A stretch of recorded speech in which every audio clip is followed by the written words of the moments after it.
Let's talk about how the American dream has changed over the years. I mean, you guys, like what we consider necessities today, our parents considered luxuries in their day, or it may never have even existed. So let's take a look at a few different things that is a reality now for us versus 30 years ago. In the 80s, the average size of a new house was 1,600 square feet. Today, it's 2,600 square feet. In the early 90s, 99% of households didn't even have internet. But now we feel like we can't go anywhere without it, or our smartphones and all this other technology we can't live without. But it didn't used to be a necessity. We even think that we have to have a car that has a sunroof, automatic windows, heated seats, Bluetooth, like parking itself, all the things. But those are all luxuries. But unfortunately, we've turned them into necessities. And people keep going into more and more debt for these things. For example, in the last 15 years, consumer debt has almost doubled. And people are taking out 40% more on their homes because we are just trying to keep up with what society tells us that we deserve, like the standard of living that we should all have. But we already have more than what we think we have. I want you guys to check out this conversation I had with my dad, Dave Ramsey, on his show about this exact topic. There's nothing wrong with having a nicer house. There's nothing wrong with having a nicer car. There's nothing wrong with going on a nicer vacation, having a nicer phone or a nicer boat, or all those things I listed off. There's nothing wrong with that. I'm not shaming anyone for having those. I am shaming a political agenda or an economic discussion on the macro that says you have a right to those things, right, and the current economic system has robbed you of your right to have these things that are middle class when they're legitimately not middle class. Right. The middle class has doubled, tripled, and quadrupled, while the income has stayed in terms of its consumption of these items, and while their income has stayed relatively stagnant instead of living within their means. Yep, that's right. So those that live within their means are no longer in the middle class.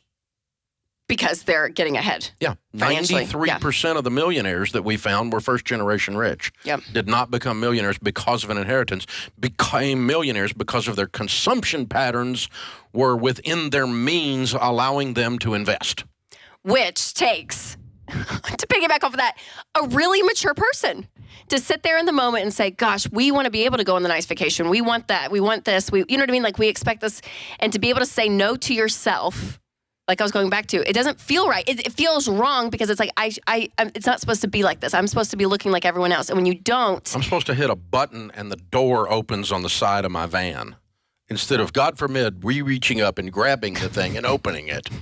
I mean, or wave your foot under the bumper so that the back hatch comes up. Your sister's car, right? Yes. Oh, my God. I don't have that. God forbid we have to reach over and touch the automobile. Unbelievable. You know, and all of that's okay. Your sister can afford that car. It's not a problem. But this thing that, like you say, it becomes normalized to where if I can't eat out every night at a restaurant, then it's unfair to me. Right. I'm entitled to do that. Yep. And then the economic play or the political play on this, and people fall into this discussion without critical thinking skills, and they start saying, well, it's all of this debt comes from the fact that wages are stagnant. No, it doesn't. It comes from the fact that consumption is on an exponential curve when you graph it. And so I think, too, realizing if you're one of these people to ask, or anyone really, to ask yourself that, okay, this is the expectation that the culture has set, but then the why, like what's the motivation behind getting all of these things? And then it falls into the trap of contentment of thinking, well, all this stuff is going to make me happy. Because, if I have the nice car, if I have this or that, my life's just going to be better. And the thing is when you can't afford it, you create more pain on the back end, not just financially, but emotionally. And we see those families that come in and it's like, man, the mess that they've created to keep up, that has not been worth it. You look 3 years later. The car, the it phone, doesn't fulfill you. The clothes, it's not the purse, the shoes, the house that were going to make me happy. And that's been told. The paradox is over and over and over again, it has made you miserable. Yep. It's stressed you out. It's put strain on your marriage. It's stolen your future. And the actual opposite of what you thought was going to happen has happened. Exactly. That's really good insight. Exactly. That's a good point. That's powerful. And the comparison is not just we're such children that we have to keep up with the Joneses, but the comparison just normalizes it to where you say, gosh, I'm entitled. That's it.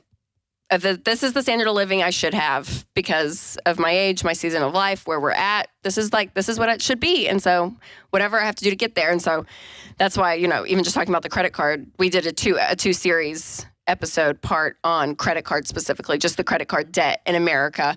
And then this past episode is all about getting out. But it's so much, even just looking at the percentage of store credit cards that people sign up for, because again, in the vein of being normal and just thinking, oh, sure, why not? A store credit card.